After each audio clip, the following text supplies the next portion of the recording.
Good afternoon, everyone. Welcome to the Foundation for Opioid Response Efforts webinar series on maintaining access to opioid use disorder treatment and recovery during the COVID pandemic.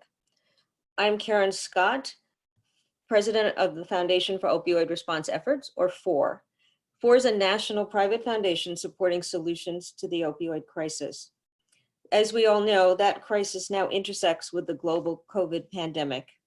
At FORE, we're developing resources to convene expertise on what this means for the populations and the providers at the center of our work. Today's webinar will focus on pregnant and parenting women, a particularly vulnerable population at this time as they navigate between maintaining both opioid use disorder and perinatal care, and very often may have fewer direct supports due to social distancing. I'll quickly review some logistics about the webinar and then turn to our incredible panel for their presentations, followed by our question and answer period with you. In terms of logistics, our webinars are recorded and will be on our website forefdn.org shortly after the session ends today. We will also make the presentation slides available for download on our website.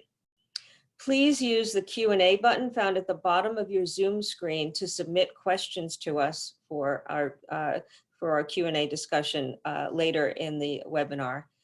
Please note, if you see a similar question already submitted, you can upvote using the thumbs up button on the question, and that will help ensure that we get to the questions that are most pressing to many of you out there. We do also prepare an FAQ document after the webinar based on as many of the questions that were submitted as we can respond to, and that will be posted in about a week from now on our website, along with the other webinar materials. If there are any resources that you would like to share with us, please send them to us at info@forefdn.org.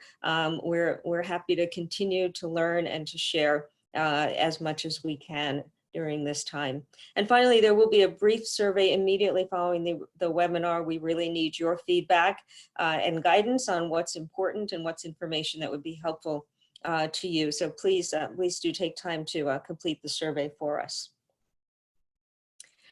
At FORE, we're continuing to expand the information on our website, develop future funding opportunities, and communicate about the critical issues facing us about opioid use disorder, as well as the COVID pandemic. We're planning to continue this webinar series and welcome your suggestions for future topics and projects. Again, welcome your emails and your suggestions to us through our website. I'm now so pleased and honored to welcome our presenters today, Drs. Hendrée Jones, Dr. Maridee Shogren, and Dr. Mishka Terplan, who will lead our discussion and lend their expertise and frontline experience with pregnant and parenting women to engage us in this discussion today. I'm going to turn it over now to Dr. Jones. Thank you. Thank you, Karen, and to FORE for this wonderful opportunity. Thank you, everybody, for being out there today, and I hope everyone is safe and is also healthy. I want to thank the Horizons team and Starlene Scott Robbins in North Carolina, as well as the wonderful women that we have in our program that we get to care for their input that helped shape this presentation, as well as Elizabeth Johnson, our Medical Services Director, and the University of North Carolina School of Medicine and UNC Healthcare, because they've been fantastic about supporting the Horizons program that I'm going to share with you. Next slide.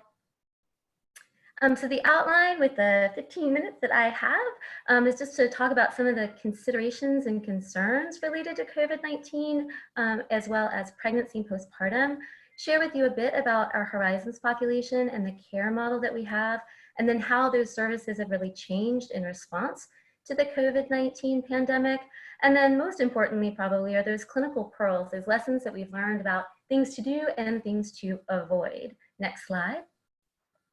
So I think a lot of our women and providers have been asking, not only in this country, but in other countries, how does coronavirus affect pregnant people? are they at greater risk than non-pregnant people? Because we know with like things like SARS and MERS that was the case.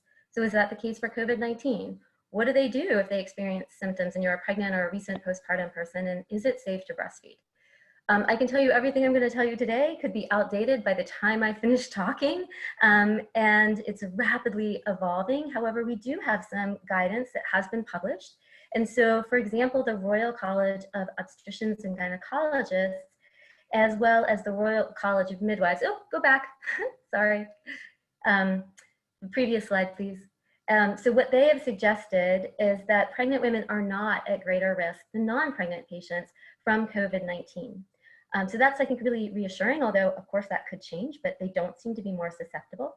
And the CDC also says the same thing, that pregnant people don't seem to have greater risks and have the same risks as adults that are not pregnant.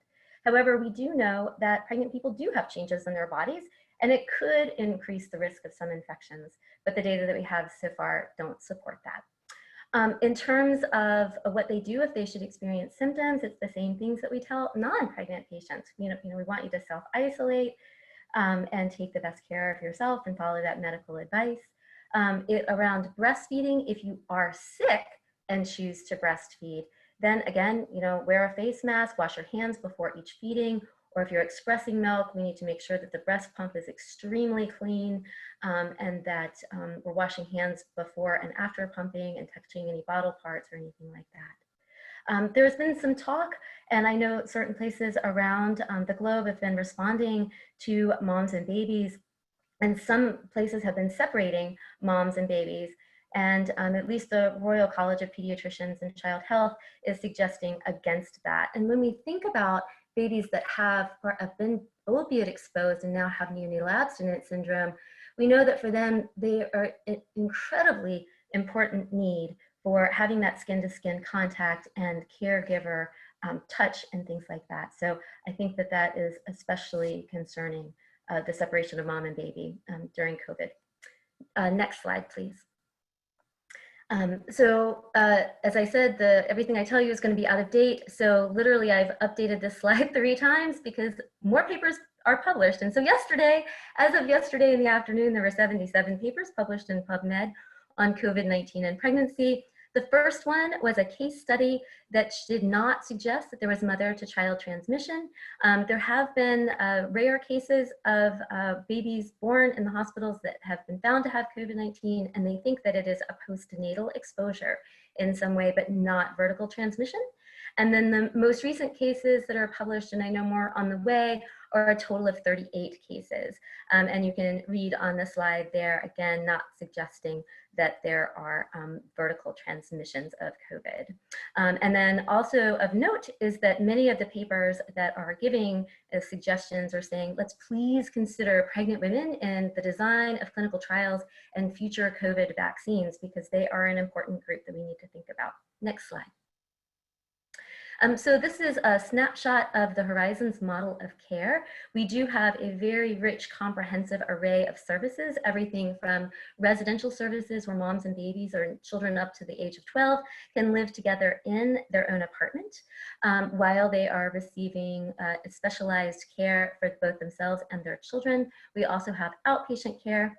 And you can see the array of services that we provide. We have an operating childcare, we have transportation to and from the program, we provide support with vocational rehabilitation, legal aid, we can help be supportive of helping women find housing, and then there's that really important parental and early intervention piece where we have maternal child therapists working with moms and children to help everyone heal and be the best person that they can be. And we do this in a backdrop of trauma responsive and informed culture, as well as offering for those that have opioid use disorder, medication assisted treatment. Next slide. So who is it that we actually serve? And so these are just some data from 2018, 2019. as we're wrapping up our fiscal year this year, we don't have those data available. So we were able to serve 235 women. The majority of the women that come to our program have an opioid use disorder as their primary diagnosis. They also can have many forms of other polysubstance use or use disorders. The next most common is alcohol. Women are usually in their late 20s. They usually have more than one child. They all are of receiving Medicaid. They have long histories often of childhood, physical, emotional, and sexual abuse, as well as that happening into adulthood. You can see about half of our women are pregnant at intake, so COVID and pregnancy is very much on their minds. And we also have really great outcomes. So our babies are born at term and of normal birth weight. Our typical average is about 95% of babies. 73% of our women are employed when they successfully complete our program, and 95% of our moms who complete our program have positive outcomes with Child Protective Services, which means that moms get their children back and families are reunited. Next slide. So how has Horizons been responding to COVID-19? So this story started for us on March 3rd when North Carolina reported its first positive case. And I have to say that the state of North Carolina has been incredibly supportive and out in front in terms of giving communications. So I think having that regular communication with the Women's Services Coordinator, Starlene Scott Robbins, at the division has been instrumental. We have weekly, I would call them support group calls for all of our programs so that we can share trials, tribulations, support for each other. If you're not familiar with it, North Carolina has a COVID-19 dashboard very similar to the opioid crisis dashboard that they put together. And there's also for behavioral health, they created a behavioral health policy repository. So all of the rapid changes that have been happening in the state around behavioral health care can be easily accessed. So we know what's the up-to-date information. And of course, that's a very dynamic thing. So in March 10th, Horizons started those verbal health checks around temperature and coughs, and if you've been out anywhere, as examples. And then we really structured a decision tree approach that what we were going to do if somebody does screen positive or if people are continuing to screen negative, how we're going to respond.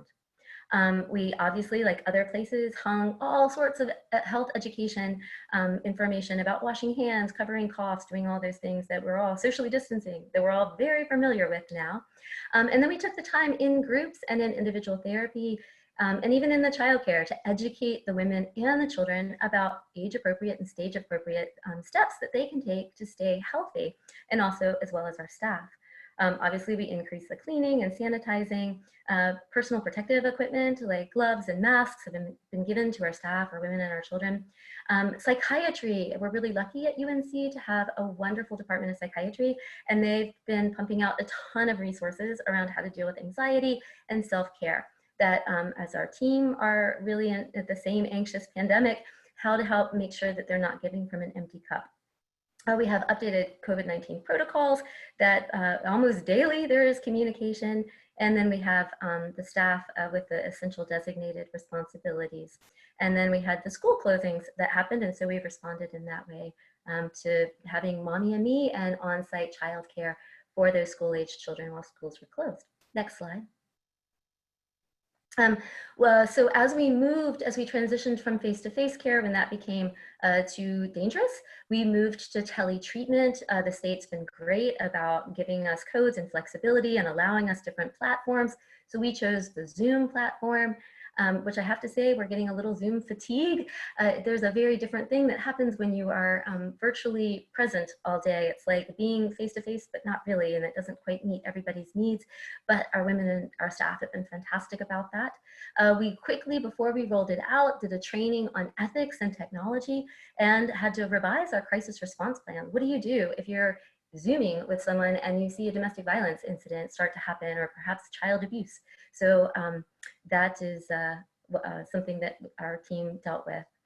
We also had to develop new ground rules for teletreatment. For example, we need you to keep your clothes on and think about where you are. We don't want you to be driving, trying to Zoom. We don't want you to be eating and trying to Zoom. So what are those new ground rules and how do women participate?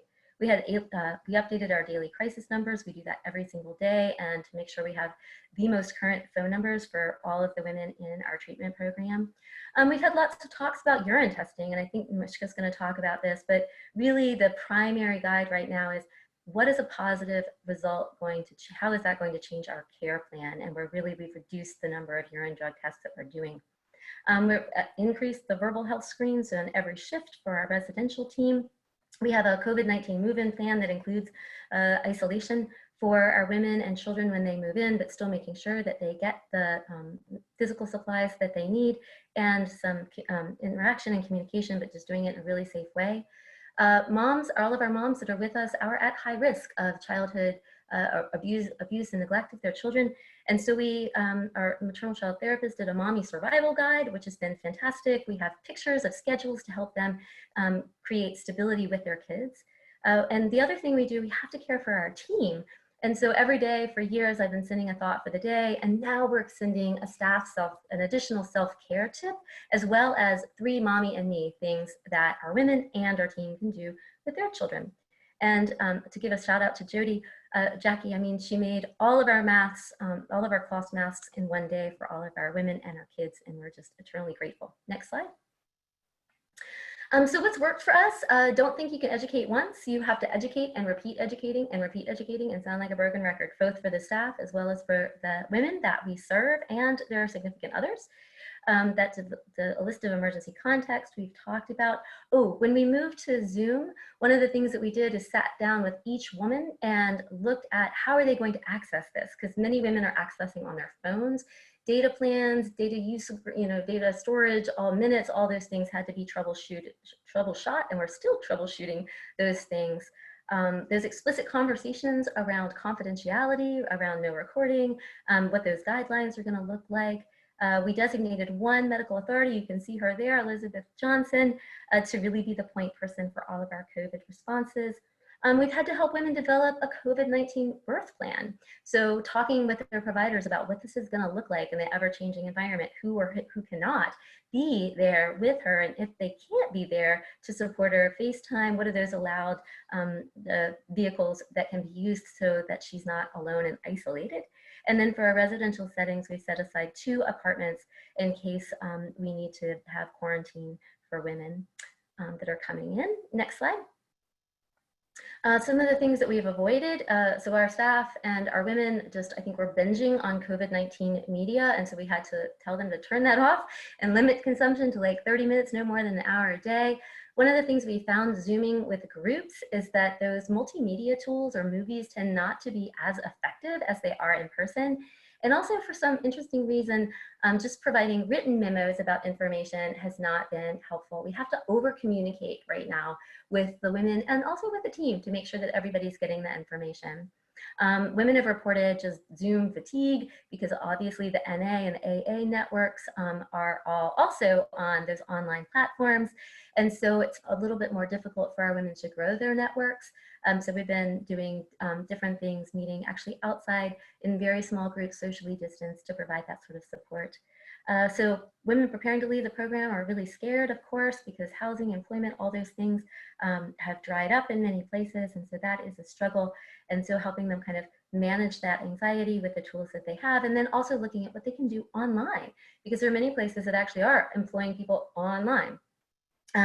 Asking women when we're doing the interventions to step away or maybe have headphones on, especially if children are around. That's a heightened concern around abuse, neglect, and what they might be hearing. Next slide. So some of the things that the women shared that I think are important is just to really recognize that sheltering in place can be incredibly triggering. That isolation can be a big trigger for women. The opposite of addiction is connection. So now we're putting people in isolation. So having them have a routine, walk around, get online, figure out what they can do to educate themselves about jobs, about housing, it can all be really hard. The women asked to have empathy for them because they need a break from their kids sometimes, and to stop the discrimination. And I want to highlight this, that last week a non-UNC nurse was taking a drug test from a woman, and the woman said, the woman told her that if an addict's lips are moving, then she's lying. Her urine test was actually negative, but she felt incredibly judged and stigmatized. And so I think the stigma and the prejudice and the discrimination is alive and well during COVID. Next slide, please. And I'm going to end with this one. And I think it's really important during this time, as several wonderful colleagues have said, we're running a marathon, not a sprint. And so we have to find the gratitude and the COVID-19 silver linings, as I call them. Starting meetings with gratitude is really important. I'm sending emails and handwritten notes of thanks to the team members, calling the team members to check on them, intentionally finding joy in your day, having fun tips to their teams, giving tokens of thanks. Little things go a long way. And then finally, making sure that we're all modeling patience, empathy, self-compassion, and self-care, not only for yourself, but also for others. Thank you so much for this opportunity. And now I'm going to turn it over to Maridee. Hi, thank you everybody for attending today, and thank you Jones for such a wonderful, Dr. Jones for such a wonderful introduction to our topic today. You can go ahead and move us to the next slide. I am coming to you today from North Dakota, and we are just starting to see our cases of COVID ramp up in the middle section of the United States. So Dr. Jones did just a fabulous job of summarizing and giving you an idea of the things that we're considering during pregnancy, and especially the things that moms are worried about in pregnancy. And I thought it might be very helpful for us to kind of take a broader view, because we can look at pregnancy individually, opioid use disorder individually, as well as COVID-19, that sometimes it might be helpful for us to take that broader view to look at what moms are experiencing in totality right now. And keep in mind that mothers are reading, they're listening, they're searching, and they are Googling to try to find out about the effects of COVID-19.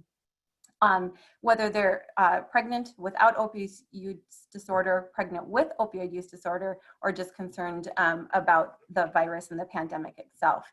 So I think Dr. Jones really summarized the first part of the graph, and this was just pointing out some of those physical health kind of commonalities that are there. If you look towards the bottom of the slide, though, you see that I also included some commonalities that we're seeing with social disparities, psychosocial concerns, and cultural concerns. And we could talk about any one of those things in its own webinar, but things that I just want us all to be aware of especially is that when women enter into pregnancy, we do have to take into consideration their socioeconomic status. Do they have housing? Are they incarcerated? What types of increased morbidities and mortalities are they experiencing? And pregnancy, regardless of opioid use disorder or COVID, we know that we have higher rates of maternal mortality with our Black mothers. That's something that is disproportionate and something that needs to be addressed. We know that psychosocial concerns, if we've got comorbidities with mental health concerns, could impact all three of these conditions as well. And right now, especially, we're seeing increased amount of stress and anxiety secondary to not only the unknown with the pandemic, but with the isolation and quarantine protocols that are in place. We also certainly know that we're seeing an impact on morbidity and mortality in regards to the virus itself, and experiencing a greater impact with people of color. And then finally, I'd like us to remember that accessibility will also have an impact across all three of these conditions, and very collectively if a woman is in all three of these situations right now. And I'm talking about having adequate access to obstetric care, adequate access to treatment for opioid use disorder, as well as access to testing and treatment for COVID. So next slide, please. It might be helpful, I felt, that if we talked a little bit about how perinatal care is being modified because of COVID. And so what we're seeing is that we are experiencing more prenatal visit spacing. So obstetric care is looking a little bit different in that we're combining face-to-face or in-person appointments with telehealth visits. Now, certainly how we're able to space out visits is dependent on maternal and fetal risk factors and the individual situations that mom presents with. But we're also trying to look at, if we do have to have her come in for care, are we able to group components of care to reduce the number of in-person visits that she has? So telehealth is being, I think all of us on the provider end are learning very quickly how to adapt to telehealth, but we have to keep in mind that this may not be readily accessible in our rural or lower income areas, but also that as providers, we may not be familiar with obstetric telehealth. And I think you might agree that obstetrics has historically been looked at as more of a high touch type of a practice. In midwifery care, we also have high touch, low tech. And so we like to have our hands on moms. We like to have families share in that assessment experience to help them grow with their pregnancy. And so when we can't do that in person, how are we adapting to that care through telehealth? On one end, we might be able to offer more types of education, have longer visits where we can talk about the education component. So that could be something very helpful at this time. We still must include psychosocial assessments early and often. And ACOG has done just a fabulous job of putting out templates and of these modified care options and helping us look at when we would, have people come in versus a telehealth visit. And that first initial visit will probably, in most places, be a telehealth visit. And so it's incredibly important that we're still taking a very good history and a psychosocial assessment at that time, and then coming back to that information. When moms are presenting for labor and delivery care during the pandemic, one of the things that was really impressed upon me as I've listened to several webinars this week from ACOG, from Safe Mothers Initiative, and the American College of Nurse Midwives, is that providers are reporting that moms are sometimes refusing to have COVID testing upon entry into that hospital because they are very concerned that if they're positive, they could be separated from their infant post-delivery. So if universal testing is not in place and mom is given that option, she's already thinking ahead to what this is going to look like for her and her baby. So we have to be, cognizant of what that stress is doing to her. We also know that she's not being allowed to have as many support persons in attendance with her at delivery that she may have planned. Sometimes, and most times, that's down to just one support person. And if she has established a birth plan that maybe, for example, includes doulas, she may not be allowed to have them come with her for this experience. And that can impact her ability to respond to the stress of labor itself. And certainly there's been an impact on breastfeeding initiation. So mom's very concerned if they are still able to breastfeed. And as Dr. Jones said, we're not noticing any viral response in breast milk itself, but she may have to make those decisions if she's comfortable with doing that. Next slide, please. For the postpartum period, I think what I really want to stress is that after delivery has happened and mom has been discharged home, is that she's often being discharged early. So we're looking at discharges in a healthy delivery where mom could be leaving under 24 hours or 36 hours after delivery. So the next time we would meet with her could be at a telehealth visit for that postpartum follow-up. Now, not in the time that we're in a pandemic and women are coming in for in-person postpartum care, they usually present it between 2 to 8 weeks postpartum, and really only about 10 to 40% of women actually return for that postpartum visit. And so, what is that impact now? And somebody on the ACOG webinar had mentioned that they were seeing anecdotally in their practice that only about 15% of women are showing up and taking part in a telehealth postpartum visit. So if we're not getting an opportunity to meet with her postpartum, how are we going to help her transition back home? Make sure she's got adequate social service support and family support once she's home. Contraception care is huge. Many women, if they have had Medicaid insurance or state-sponsored insurance during their pregnancy, may find that those benefits could run out as early as 8 weeks postpartum. So are we doing a good and adequate job of talking to her about contraceptive options, and are we offering her immediate postpartum contraception, for example, with a placement of a long-acting reversible type of contraception? So are we making sure that she's got that taken care of before we no longer see her anymore? And of course, we want to include screening for postpartum depression and preeclampsia education. And maternal mortality, it continues after she's discharged from that hospital, and those rates are continuing to go up. And about 24% of maternal deaths actually can occur 6 weeks or later postpartum. So we need to be providing mom with that education while we have access to her. Next slide, please. Now, if mom presents to prenatal care or perinatal care with an opioid use disorder, we have to, of course, continue the same path of obstetric care that we're providing, but now we have to talk about her access to and her treatment with medications for opioid use disorder. And these medications are life-sustaining medications, and they are considered the gold standard for treatment of opioid use disorder, and this should not be looked at any differently during pregnancy and while breastfeeding. We do want to have mom have the ability to initiate treatment for opioid use disorder as soon as possible. Ideally, we would work with her preconceptionally, but a lot of times we'll have her present during pregnancy. FORE has done a fantastic job with previous webinars where we've really looked at the guidelines of providing telehealth for opioid use disorder treatment, and those would stay the same for women who are presenting during pregnancy. A medical examination, psychosocial assessment is recommended as soon as possible. And there has been a little bit of laxity now with the drug and alcohol testing that we're using for monitoring for adherence. And the one thing that I would like to add to that is that we have to make sure that if she is coming in and we are including that drug and alcohol testing, that we're doing that with informed consent. Because for mothers with opioid use disorder, you know, they may be, there may be some adverse legal and social consequences for her substance use that she isn't aware of. And we have to be making sure that she's aware of the state laws, and they will be very different from state to state. The inability for us to conduct this in-person visit to get her started with treatment should not be something to delay the initiation of her care.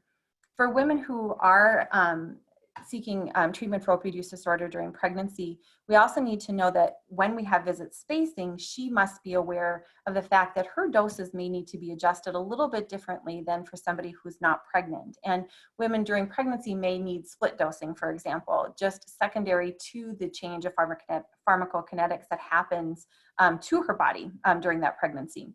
So we may need dose adjustments, we may need split dosing, and when she becomes postpartum, she's lost some weight, we have a change in metabolism again, and we also may need to make a different adjustment to those medications. We have to include education to let her know that abrupt discontinuation can lead to relapse, overdose, and overdose death.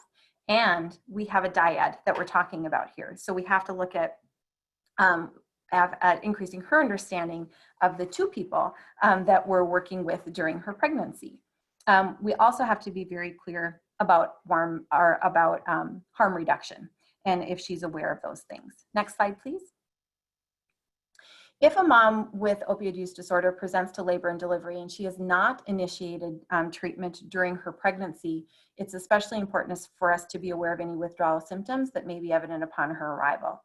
If she is in care, it's also important for us to know that pain management is still going to be needed for her. There's been some information that's coming out about increased use of epidurals for pain management secondary to COVID. The point is, what is appropriate for her, what she's requesting, we still need to address. So just because she is receiving treatment for opioid use disorder, it doesn't mean that she's not without the need of extra pain management. Again, support persons will have to be with her.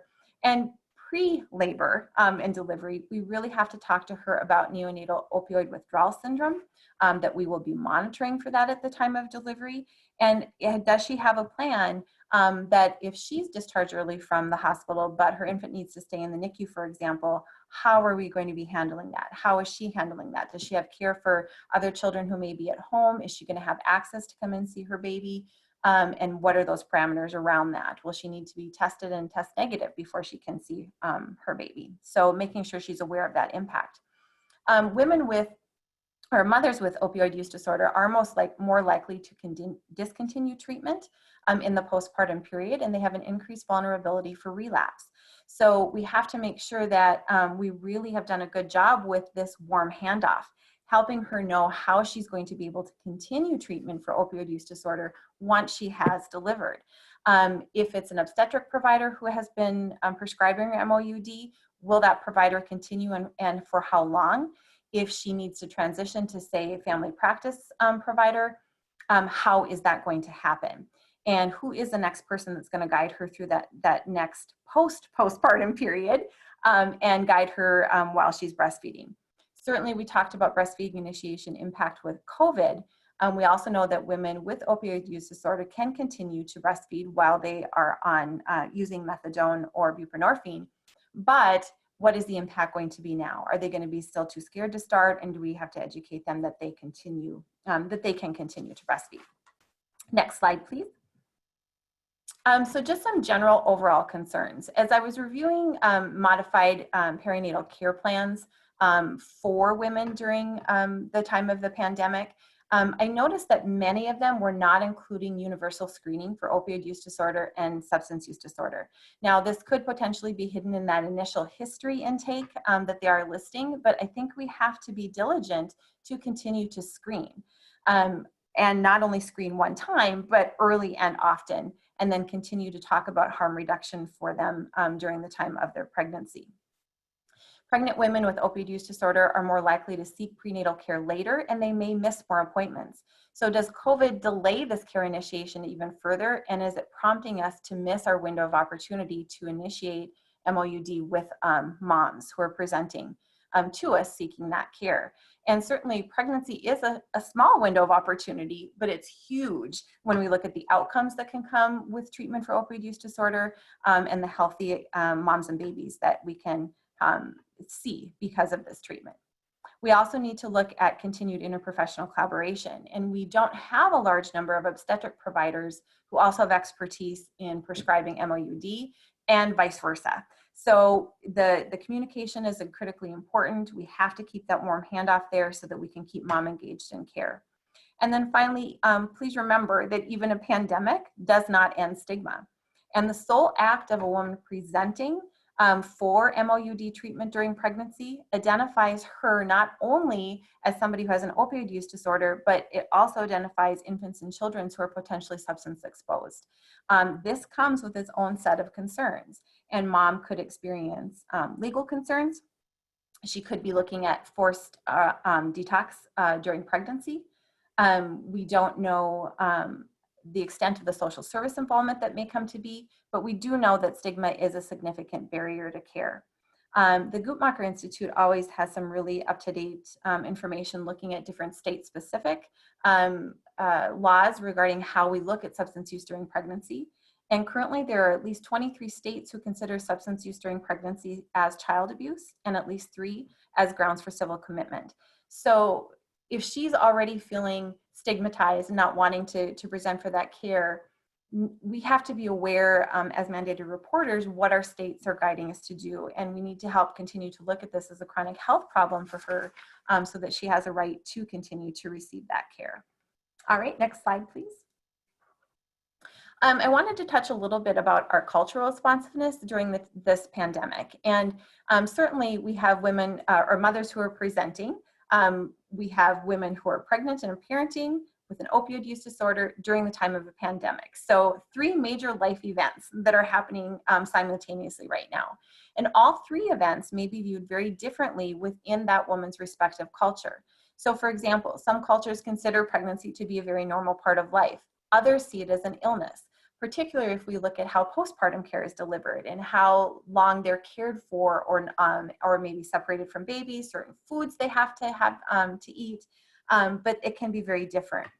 Opioid use disorder might be looked at as a chronic health condition, and other communities looking at it as a moral failure. And sadly, historically, if we look at substance use among women, these women have often been considered to be selfish and have moral failure and looked at as a burden to society. So we want to make sure that we are using appropriate language. Healthcare encounters occur in the context of 3 different cultures. So anytime she comes in for care, we have to consider that we're introducing a provider's experiences, the experience of the mother, as well as the healthcare system itself. And the next slide, please. But the 4th context that I would like you to think about is the actual role of culture and traditional values. And so we need to provide culturally affirming care that's inclusive of spiritual, traditional, and cultural needs.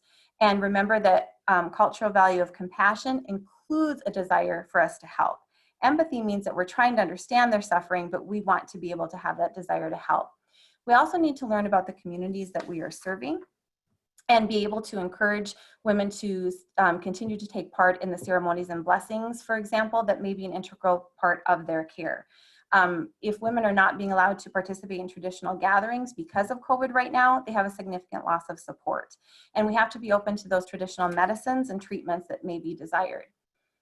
We need to ask questions, and the education that we have received to provide care for mothers with opioid use disorder is not necessarily the education that we that we need right now. So as we're learning more about cultures, we also have to learn that we must be adaptive and collaborative so that we can promote health and reduce the impact of health disparities. And I also don't want us to forget the impact of trauma, because women come to pregnancy with a history of sexual trauma, abuse, obstetric trauma, opioid use trauma, and now we have pandemic trauma. Next slide, please. I can't forget to let you know that rural itself has its own culture, and rural areas are not homogeneous. Each rural community has its own traditions, customs, and geography, and we also find that these communities have multi-generational families that stay within these communities. Rural families have independence and self-reliance that are instilled early, and even though we have often lower populations and population density and isolation, we also have a lack of privacy, and that's something called the goldfish effect. And in rural communities, we're very aware of each other's lives or illnesses, and we are subject to community-wide gossip. Providers who live in rural communities also experience dual relationships, meaning that they live in that community and they're a provider in that community, and that has its own set of stress and anxiety. Next slide. In rural areas, we see a limited access to healthcare, limited availability of providers, and limited acceptability. So always need to consider distance and transportation concerns to access healthcare, and that includes things like the ability to have prescriptions filled. Do they have access to nutrition? Many rural areas are considered food deserts, and families are getting their foods from convenience stores. This also includes access to support groups. In rural areas, we see fewer waivered providers and obstetric specialties that are available for families. And there's a lot of self-stigma where women may be especially embarrassed to seek services for fear of what their community thinks. So wanting to make sure that we're increasing that accessibility. And next slide. And so finally, to sum it all up, I think as we're looking beyond the time of the pandemic, we can't forget access, education, and support. So we need more providers who have both obstetric and OUD waivers. With that experience, we need to address the transportation concerns and continued telehealth options to serve women beyond the pandemic. We have to continue to increase our awareness and knowledge in our communities, not only of mothers with opioid use disorder, but the treatment options that are available to them and how we care for them during a pandemic. But also remember that mothers are desiring more information, so we need to help them get accurate information. And then we have to provide emotionally and culturally responsive support. It's very essential to them during the perinatal period. And I just wanted to give a quick plug out for doulas, and we are really in need of extra reimbursement for doulas in the United States. Currently, only 4 states provide reimbursement for doulas, and doulas are incredibly committed to social justice and social equity, and they're able to provide culturally appropriate and individually tailored support that is so important for women with opioid use disorders. So it encourages all to go ahead and look at those options in our states. Thank you so much, and I'll pass this on to Dr. Terplan. Great, thank you very much, and thank you everyone for being here and listening. Next slide, please. I'm going to speak on this topical area really kind of through the lens of state Medicaid and federal response, focusing a touch more on the addiction medicine side of things. And this is informed to some extent with my work with Virginia Medicaid. I serve as their addiction medicine consultant. So from an addiction medicine perspective, the COVID-19 pandemic response has focused, I would say, primarily on the provision of continuing care for patients already enrolled in treatment. Underemphasized to some extent is 1, concerns for people who use drugs who may or may not have addiction, and 2, like the inclusion of new patients into remote and teleservices. I would say this how to get new people into treatment through telehealth is of particular concern for people who are pregnant with opioid and other use disorder. As many people you saw from the Horizons data, Dr. Shogren discussed this in terms of screening, but many people present pregnant with untreated disease. So we need a system of care that in particular that's able to see new patients. And in general, we can go to the next slide. We want this public health and public policy to balance staff safety with the support of remote services. Now this is known, and FORE has done a really good review of this. There have been many federal and state regulations that have been eased to support the rollout of teleservices. But these actually mean different things for addiction providers than they do from prenatal care providers. For addiction providers, generally speaking, there's been a decrease in clinic volume because of extended prescriptions, decreased hours, not seeing new patients sometime, which has, there's a question about, decreased revenue and whether that is going to be, sort of impact the future of addiction care.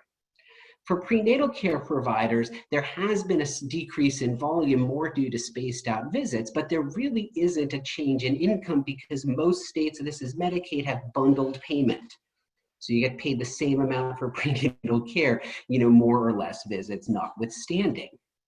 But we have known since, really the 1970s, the standard of care for taking care of people who are pregnant with opioid use disorders, co-located services, as illustrated by Horizons, comprehensive, addiction treatment plus, prenatal care and postnatal care, like all in the same time and space. So how does this look, within a response? Now, next slide. I want to focus really on two things and through the lens of opportunities and unintended consequences, perhaps, of COVID-19 response. From an addiction medicine perspective, remote services have meant changing how people do urine drug testing for addiction treatment. It has meant overall less drug testing. And Dr. Jones mentioned this. This is an opportunity to rethink how we utilize drug tests in this topical area. We should only order tests, the results of which might change clinical practice. I think we need to ask and think whether the utility, the frequency of urine drug tests that we have sometimes done in addiction medicine, how necessary is that? And our suspension of that, we are going to see changes in how that's applied within the addiction treatment space. However, in prenatal care, you can go back still, in prenatal care, we continue to do urine drug tests at the time of delivery. And we know that this is not recommended. We cannot screen people for addiction with a drug test. Addiction is a clinical diagnosis. It's a brain-centered disease whose symptoms are behaviors, and there's nothing in a drug test result that tells us anything about behaviors. Next slide. And there's also nothing in a drug test that tells us anything about whether a person is going to be, capable of parenting safely, love their child, or anything like that. So there's some concerning trends in terms of COVID-19 response, in particular around child welfare. We know one of the parts of the opioid crisis has been an explosion of child welfare cases in the United States, overwhelmingly driven from parental drug or alcohol use. There are parts of the United States where greater than 3 in 100 births end up in the foster care system in their first year of life. There is no decrease, to my knowledge, in reporting, in testing and reporting at the time of delivery during COVID-19. And we know that there are racial inequities across, this whole child welfare continuum. Who gets tested, which tests get reported, what happens to those reports, whether the infant is removed, and whether the parent loses custody. Every step along the way, poor women, non-white women, and people who use drugs are worse outcomes in terms of loss.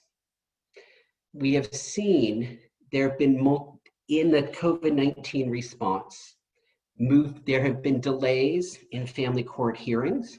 There have been denials of visitation for parents. There's been insistence of moms whose children are placed into foster care that they cannot have in-person visits, that they need to have televisits with a 2-week-old. And this is highly problematic. Next slide. In fact, it goes against other sort of crisis responses within the child welfare system that the Children's Bureau, which is part of HHS, issued this incredible memo calling out local child welfare agencies for really violating the spirit of emergency crisis response and being too draconian in continuing, to enforce a separation of, in particular, people who use drugs during pregnancy and their children. And these are some of their, sort of bulleted references. And we'll take the next slide. So with those two sorts of things, there's been a marked, rapid shift to the landscape of medical care in general, and in particular around the intersection of reproductive and behavioral health. And it's not going to go back to what it was before. So I think we need to think about this opportunity to critically examine the parts of our care system, both in the clinical context and the public health and public policy, that have been harmful, and how we can undo those. And think about ways that this world of teleservices has actually opened up opportunities and brought a handful of other people into the fold of treatment, and how to continue that moving forward. So with that, I'm going to pass this back to the main staff, and we can go on to the question section. Dr. Terplan, thank you so much, and as well thank you to Dr. Jones and Dr. Shogren for that really breadth of information and discussion on the population of focus today. We do have some questions, and we will turn to those now. For Dr. Jones, there were a few questions about the availability of some of the tools that you mentioned in your presentation, and specifically a question about whether you mentioned a COVID-19 move-in plan, and if that's something that is available for dissemination. Yeah, I just need to check with our team, but I think that's the case. So if that's the case, I will be happy to share it with FORE, and you guys can post it with the rest of the webinar information. Great, that's terrific. Thank you. So we'll follow up on that, and the audience can look for that on our website along with the other webinar materials. Also, a question there, perhaps for Dr. Shogren, about the transmission of the virus to the baby. I heard about the unlikely transmission of the virus to baby, but how detrimental is the virus on our pregnant moms? Any maternal mortalities related to COVID? Sure, I think Dr. Jones really did a nice job of summarizing that when we started, that we're not seeing any increase in severity to moms who are being tested positive with COVID during this time, but there's definitely more literature that's coming out that we'll be looking to see. So we would be treating them the same way, but the pregnancy itself is not meaning that she's going to have a harder case or a more severe case. Great, thank you.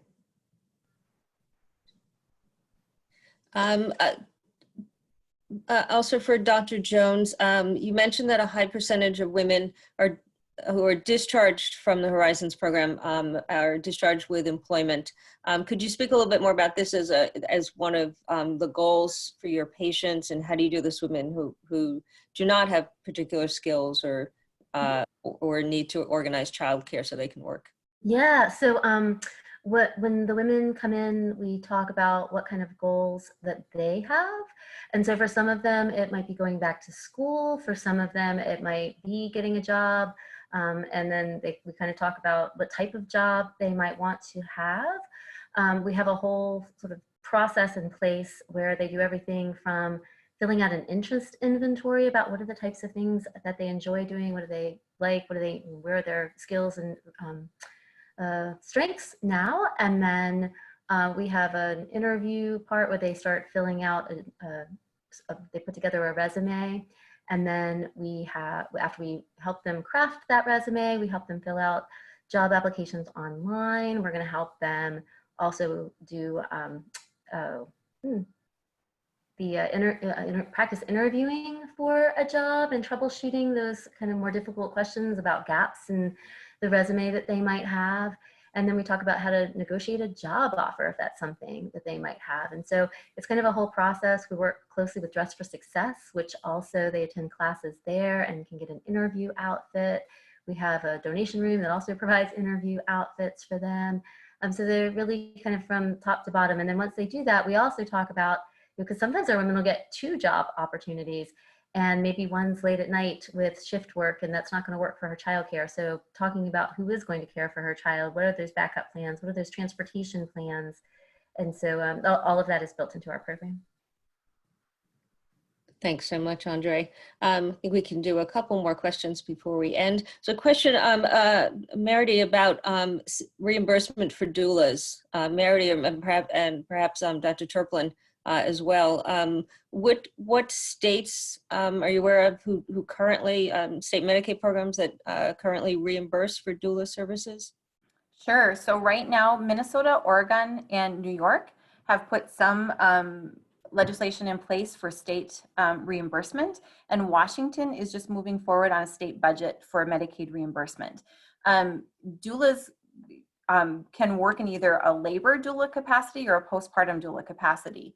And unfortunately, right now, all of the 4 states that have passed reimbursement are looking at labor support doulas. And there are a handful of other states that have started introducing legislation, including Maryland, Virginia, Arizona, Tennessee, Rhode Island, but it's kind of stalled at this point. So we have to look at advocating for both labor support doulas and postpartum doulas. And it's not a lot. Right now, the reimbursement in Minnesota sits at about $411 to cover both any prenatal support that they've done as well as attendance at delivery. So it's not a large hunk of money. But if we're looking at policy change and looking at increasing accessibility to doulas, I think we also have to look at treatment programs employing doula support, public health department. If you don't have to be a nurse to be a doula, but home visit nurses who do home visits could be ideally trained.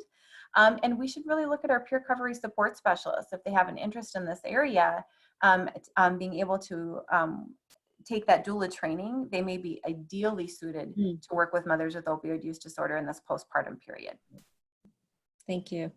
Thank you. And Dr. Terplan, we had a question about women with opioid use disorder frequently have additional psychiatric issues, particularly related to post-traumatic stress or as a result of physical or sexual abuse. How should those components and managing those issues get incorporated into into thinking about how we support women with with opioid use disorder during pregnancy? Dr. Terplan? Yeah, sorry. I think, I mean, I thought the question was going to be headed towards like how to deal with this in a remote sort of session. I mean, the key piece of, you know, what people call trauma-informed care, or a key piece doesn't actually rest upon screening or identification, but really welcoming and non-judgmental, like safe environments. And that is, you know, across all people in the healthcare system, you know, not just the prescribers, but, you know, from the front desk to, you know, their security to everybody. And that is, you know, I think that's something that many clinics have worked on, have had trainings, and have definitely to a greater or lesser extent achieved. But how do we, you know, kind of make sure that the tele, especially sort of the behavioral tele that we are doing is, has that same degree of welcoming, safety, and et cetera. I think it's possible, and I think it's something that we are learning how to do. Thank you. I'm going to actually ask Dr. Terplan for you to start off on this final question as well. You talked about disparities, as did Drs. Jones and Shogren, in maternal health and child welfare. And we know that certainly we're seeing a lot about disparities in terms of COVID outcomes. Are you or any of our presenters aware of any efforts to collect data to look specifically at the impact of COVID on pregnancy and maternal outcomes across different racial and ethnic groups. Yes, but let me, I just want to begin with a statement on language. Like we oftentimes use the word disparity. It's a euphemism. It's really particular to the United States. Inequity is probably a more apt term, but is also similarly vague. Really what we're talking about or what we're seeing is evidence of discrimination when we see inequity in COVID death rates, in child welfare, foster care placements, and et cetera. And then for us, specifically for the United States, our particular type of racial inequity comes from a false ideology of white supremacy. So I think it's really important to use terms that are accurate and descriptive. Clearly, if we don't measure things, we can't say that they're there. But the mere and documentation of COVID, cases and outcomes by race is important. But the mere description of inequities is obviously insufficient, and it's about rectifying these injustices. Thanks, Misha. And Dr. Shogren or Jones, any additional comments on that last question around data disparities? Only to say that it's absolutely incredibly important, and I hope that we don't have that excuse that the data samples are too small. We need to do a concerted effort to make sure that we absolutely are capturing it. I was listening to NPR the other day, and they were talking about in the beginning of COVID-19 that they weren't capturing race and ethnicity. And so I know that there are studies ongoing that are looking at that. It wasn't in specific relationship to pregnancy or postpartum, but just to all individuals. And so I think that just this whole topic and the pandemic highlights the discrimination. Great. Yep, and I concur, and I don't have anything additionally to add. Well, thank you. Well, I think it's a good place to end on in terms of the webinar, in terms of giving us some additional ideas and directions for work that could build on this discussion and build on many of our questions. I want to thank everyone in the audience for participating and for your questions. As we said, we will do our best to develop responses to as many of these as we can and make that document available on our website, along with the recording of the webinar and the PowerPoint presentation in the next few days. Thank you again for joining us, and we look forward to seeing you on our being with you on our next webinar next Thursday, and we'll send out announcements about that very shortly. Have a good afternoon, everyone, and stay safe. Thank you. Thank you. Thank you. Thank you. Thank you finally to our panelists.